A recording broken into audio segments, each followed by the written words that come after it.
Well, if you're wondering if it's time to get into 3D printing or to get back, like me, get back into 3D printing, I got an answer for you. I'm also going to talk about the Bambu Labs, what's going on with them, the good, the bad, and the ugly, and give you an honest review. So, full disclosure, Bambu Labs did send me this unit. Actually, they sent me 2 units. They sent me this one, they sent me one of the smaller ones. I think it's the A1, about a year ago. And no commitments or anything. They just said, hey, we want to send you these. If you do a video, that'd be great. And I said, sure, I'd love to. For those of you who don't know, I was involved in 3D printing way back when when the whole maker movement kind of thing started, rep and whatnot. And I did some stuff with the Marlin system that was used on some of the Delta style. And I was really an enthusiast at the time. The thing that changed was I got tired of working on my 3D printers. I wanted to be able to make stuff. I didn't want to be fixing and upgrading and tinkering and doing all the stuff you got to do with the 3D printers to get them to work. And as such, I kind of fell out of love with them. And I kind of knew the space was still there and things were progressing. It was getting, yeah. But what I always said was I wanted an appliance. I wanted it like a toaster. I want to put bread in, I want to press the button, I want to get toast. I don't want to have to futz with, how the wires are connected or what kind of filament I've got in there to heat up the toast. I just want toast. All right, I didn't honestly anymore care about the 3D printers themselves. I cared what I could get out of them. And they weren't to the point yet where I thought they were ready for prime time, as it were. Well, Bambu Labs sent this over and I let it sit because, again, I was like, yeah. And I finally got around to it earlier this year, and I've kind of gone a little bit nuts. Now, there were 2 factors that got me involved, or I say re-involved in 3D printers. The first thing was the Bambu Labs. This is an appliance at this point. I mean, yeah, you can tinker with it, you could do all that other stuff, but if you don't want to, you don't have to. And for me, that was something I was really excited about. But the other thing is, there's plenty of websites. There's Thingiverse and MakerWorld and all these other websites where you can download STLs, that's the files that 3D print stuff, and you can download and print out all this stuff. And that's great. But what I found and what kind of irritates me is most of the stuff that I see are toys. They're just like, I print it so I can. Like, how many vases does a person really need? The fact is, though, I needed to be able to create my own stuff. Now, back in the day, I taught myself SketchUp? I think it was owned by Google at the time. And I got proficient in it. I wasn't great or anything, but I got proficient. I've never considered myself an artist, but I can fake it if I take enough time. But as I said, I got out of it, I got stepped away, and then I think Google sold that off. And the next thing, everyone's like, well, you just need to learn Fusion. I'm like, okay, I'll teach myself Fusion. Oh my gosh. Fusion is like learning Chinese or something. It's like learning another language. They've got tons of support for it. There's tons of people who teach you classes. You can sign up for online classes. Fusion itself has got a whole library of videos to teach you how to use Fusion. I didn't want that much. I'm like, I got an idea in my head. I want to get it out. I mean, yeah, printing benchies and stuff is great. And the benchy looks fantastic. When you see this, you're like, that's a really good quality. In fact, unless you get up close, you can't tell this is FDM quality. FDM is the kind where it spits out the plastic like toothpaste. It squeezes it out in little layers and stuff, as opposed to the resin style that pulls it up, or the sintering style where it lays down metal. There's a bunch of different styles. But the point is, unless you get up close, run your fingernail over it, even then it's pretty close. And there's some tricks and stuff you can do to make it even look better than that. But I wanted to be able to just create stuff. And then I tried Tinkercad again. Now, I tried Tinkercad when it first came out, and I was like, this is cute, but this is a joke. It's for little kids. Tinkercad has changed my life. Tinkercad and Bambu Labs, those 2 combined, changed everything. This is just some of the stuff that I've been working on in the past month or so. Printing a sliding duct system so I can have both my laser and my 3D printer set up. We've been working on that. This was a little one. So the idea behind this was I do some macro photography of, I collect silver coins, silver Morgans specifically. And I was like, I want something where I can always have my phone at the same height, taking the same thing. I had this idea, like there's the little window on the back here of the iPhone. I'm like, oh, it'll snap into there. It'll always be the same place, yada, yada, yada. It was all right, but it was trying to figure it out and get it to match and everything, because it's in a case, all that kind of stuff. So version 2 was this. And instead of trying to get the little window there, I just put a edge here and edge here. So when it comes in, slides up against that edge, back against that edge. And I even have another piece that slides on here that holds the coin in the exact same place. And I have different pieces for different coins. And I decided to punch some holes through it because it doesn't need to be solid and might as well save the plastic. So it kind of got the name Cheese Block from the kids. And that's what we've named the files on that.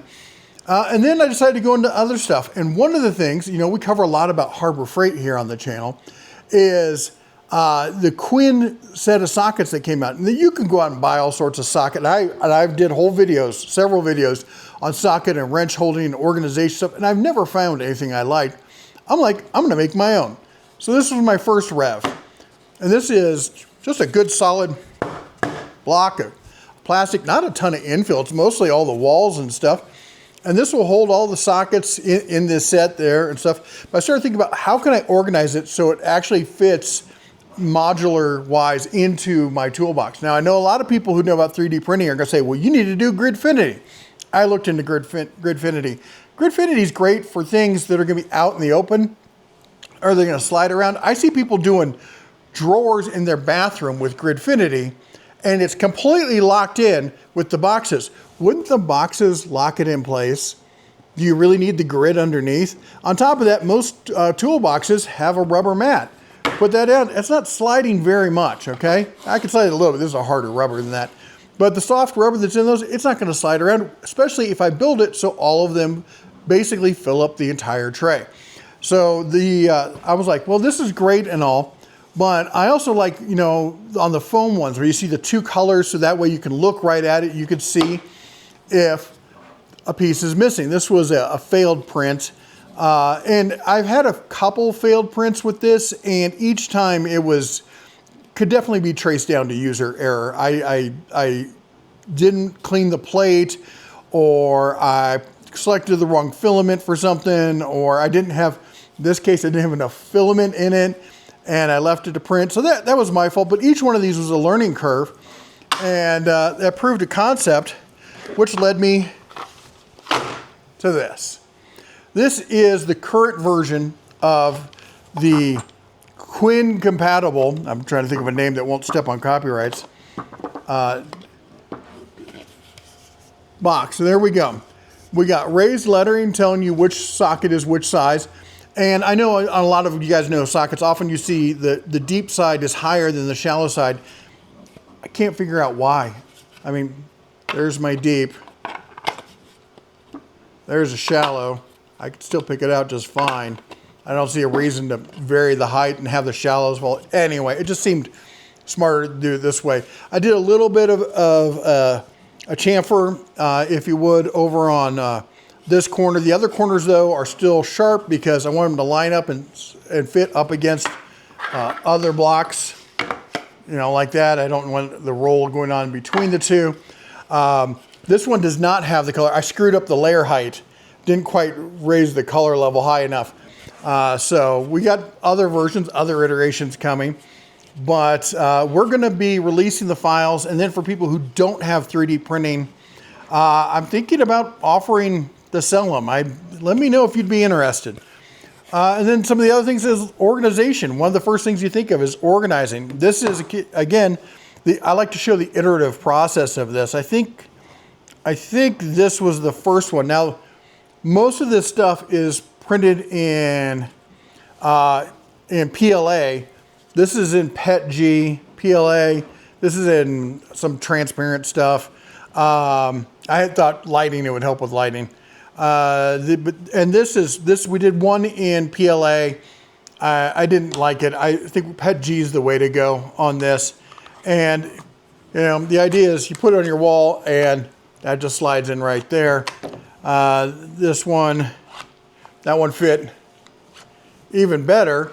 And then I'm like, oh, great. Well, we'll do the third version.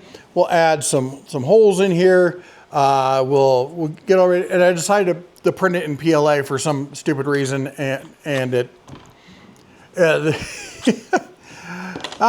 iterative process is awesome. Other things we've done, I did an adapter for the dust extractor here for the CNC. We got a little mini factory going on here. I did have the bigger laser. We got rid of that because the smaller laser does everything I need. Plus it's a multi-laser unit and it's portable. I can take it, I can put it up against something and do something. So between the laser, the 3D printer, and the CNC, we have most bases of, basically home manufacturing covered at this point. That little duct tape and glue, I think we're covered. The point of this video though is to talk about, is 3D printing at that appliance level? I can't say it's at like Star Trek replicator level, but if you've got a shop, you're probably handy enough at this point to deal with anything that's going to come up with this thing. At some point, I'm sure I'll get clogs. Haven't had them yet. At some point, I'm sure something will break and I'll need to repair it. Apparently, they're fairly repairable. I haven't dealt with it because, it's just been that well made. It's got something on top of the AMS. That's the thing that holds all the different types of spools. It holds 4, and you can connect 4 other AMSs to it through their AMS hubs. So you can have 16 different colors. And I'll be honest, I'm back in the day, I was like, multicolor is stupid. I'm not doing this for art. But there are cases where multicolor is useful. The other thing you could do is multi-material, and that's kind of cool. Or you can have multiples of the same one. Like if I'd had 2 of the black spools in there at the time I sent this, and they were identical, it would have just gone over to the other one. That's one of the things about the Bambu system is if you buy their filament, it comes with a RFID chip in it, RFID, RFID, and it auto senses exactly what it is when you put it in there. Now they're definitely not the first one to do this. In fact, I used to have a DaVinci, I think it was called DaVinci XYZ printer way back in the day. That I bought, and they had a whole system where you had to buy their filaments and put in these cartridges, and it would auto recognize the whole 9 yards, which is cool. But their filament was stupidly expensive, and but there was an easy hack you could get around it, and you could lie to the system. And I knew that, so I bought one of their refurbished units, and I used it for years. It was actually, for the time, a great 3D printer, one of the first fully enclosed one. And that's the thing about this, fully enclosed. You can use their spools, and I do mostly use their spools, but the PETG that I'm currently using isn't from them. And they have pretty much in the computer software for this, you go and you could say, okay, override and tell it what's in there. And there's already loaded a ton of third-party software. It's almost like they encourage you to use other people's filament. And honestly, you're like, well, the Bambu stuff is more expensive. It is more expensive. But if you buy it when it's on sale, if you are smart and you think ahead and you get it on sale, it's not that much more expensive for the convenience of knowing it works, it's been tested, I pop it in, I set it and forget it. I make it more of an appliance, and I like that, okay? Yeah, you can 3D print spools for the other stuff and do all this. There's things you can do. But for me, it'd be great if you could program your own RFID chips and do that. Maybe that's something you could do in the future. I don't know. Do you need this printer? No, you don't. If you're just gonna do basic stuff, the A1 is fantastic. In fact, I gave that to a friend's daughter who just got a scholarship, a golfing scholarship. She got a golfing scholarship to Embry-Riddle. She's gonna be a rocket scientist. Anyway, I thought it'd be a nice little, congratulations present for heading off to college. So we gave that to her because it's somebody who can really use something like that. Who knows? She might put us back on the moon. Anyway, this thing sells for about $1,000, not including the AMS. The AMS will add another $300 or if you buy it as a bundle, I think it's $300. Now they have another version, the AMS 2 Pro, that actually adds a heated element to it, and it's smarter build and it's better, and it's only like $60 more than that. I would definitely go with that because the real benefit of this unit is that it could do more than just the basic stuff. The carbon, it's called the X1C or X1 carbon, And that carbon means it can do what we call engineering kind of filaments. And that's stuff like nylon, glass-filled fiber, what's the other stuff? Carbon fiber, in the name, the carbon fiber stuff. You need the right end to be in it, the hot end that goes in it, so that it's strong enough and robust enough to stand up to it, because those filaments do act as an abrasive, and they have to be, well, first they have to be dried or actually cooked basically to a specific temperature. Then they have to be stored at a particular dryness. As you can see, we've got little desiccant packs in there and a hydrometer. I don't know if you can see on the camera. I think it's at 10 last I checked, so it's keeping it pretty dry in there. But there's other things you can do, that you have to do if you want to get top tier prints out of it. Now, we do want to be doing some stuff I want to be doing car parts and truck parts and some other stuff. I've got some plans once I get this stuff out of the way that I'm going to do for fixing up my car, my wife's car, and our truck and whatnot. And some other things I want to do, so that ability, in fact, I already bought it, the ability to do some of those higher end filaments are the reason why I would say that I would, and maybe you decide for you whether you need something like this. Now, I know a lot of people who are really into the 3D printer game. You should buy blah, blah, blah. Somebody came out recently with this one that's $300, and I'm planning on testing it at some point. But the takeaway, the general research I've seen on everything else is they're good. And, especially like the $300 one, it's nice, it's fast, it puts out good quality, but it's more hands-on than something like this. And for me, again, I'm more interested in the end result than I am in working on my printer.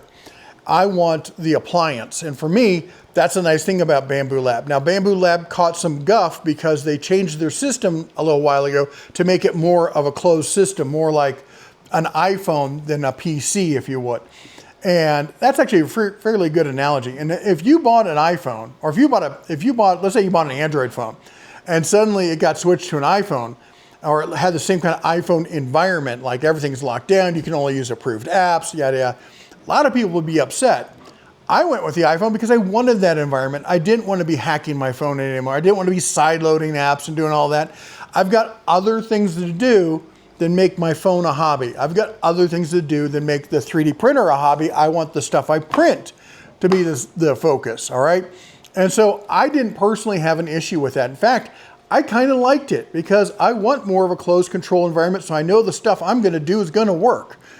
If you want to play with your system, then buy one of the other systems. All right, then that's for you. Clearly not, a lot of people think that people come on here on YouTube and we just promote anything and everything. Do I like this? Yeah, I love it. It works for me. But you're probably not me, last I checked, and you probably have other needs. You got to be an adult and figure out what works for you. All right, if you are doing, if you're going to consider yourself that you're going to do engineering kind of materials, if you want to get to that level, then definitely consider this one. If you want it to be, I would say this, if you want to do with the high-end materials, if you want a fully enclosed cabinet, if you want a really well-regulated, controlled, but still large ecosystem, plenty of parts, easy service, a huge community out there that supports it, a whole online community with lots of stuff you can download from their website, all that. If you want all of that, and they got some really cool stuff, then I don't have a problem suggesting this, all right? If you're more okay with tinkering and you don't care about a larger community and you're just willing, hopefully it's gonna grow and stuff, then there's other ones you should look at, and we're probably gonna cover those in the future, all right? Yes, we're gonna be doing a video on the CNC machine. Yes, we're gonna be doing a video on the laser. We got those, we're working on those. We've been doing a lot of XYZ kind of stuff here in the past couple months. And in fact, you may see, I got a friend who's helping me out on some stuff, and you may see him in some of the videos in the background and stuff like that. So don't be surprised. Anyway, at the end of the day, I think this is a reasonable choice for a lot of people. And I'm often a proponent of the 80-20 rule, and that is you can often get 80% of the performance for 20% of the price. And honestly, with 3D printing these days, because they all copy each other, it's just like the tool world, it's probably a 90-10 world. You can probably get 90% of the quality for 10% of the, not, it's more like 90, 35 or something like that. It's, you could spend $400. You can spend, this thing is $1,000. You can spend $400 to $600, $300 to $600 and honestly get something that will come close. But if you're doing that high-end engineering stuff and you want something that where you don't have to focus on the printer, you want to focus on the product, I still think Bambu Lab owns that market. And maybe one day that'll change, but you can argue with me and fight me in the comments if you want. But I still think that that's kind of where we're at. Anyway, I've rambled enough. I got some more 3D printing on. I'm doing all this while printing another version of this because I wanted you to understand the quality of the sound and everything else. It is not that loud. You can hear it go. My desk is about 15 feet away. I keep it in the same room. I've often recorded videos with it over there, and I've never heard anybody complain about it. Maybe someone's heard it. The only time that gets really noisy is when it first starts up and it does its warm-up calibrating kind of thing. It does its vibration thing. Sounds like it's going to lift off. That was a little startling the first couple times that happens, but you get past it. Anyway, if you got any questions, put it down in the comments. Thanks again to Bambu Labs for sending these units over. Sorry it took so long for me to get around to it, but I got to tell you, between Bambu Lab and Tinkercad, I'm loving 3D printing again. Anyway, that's all I got for you today. You all take care, God bless, and as always, shine on.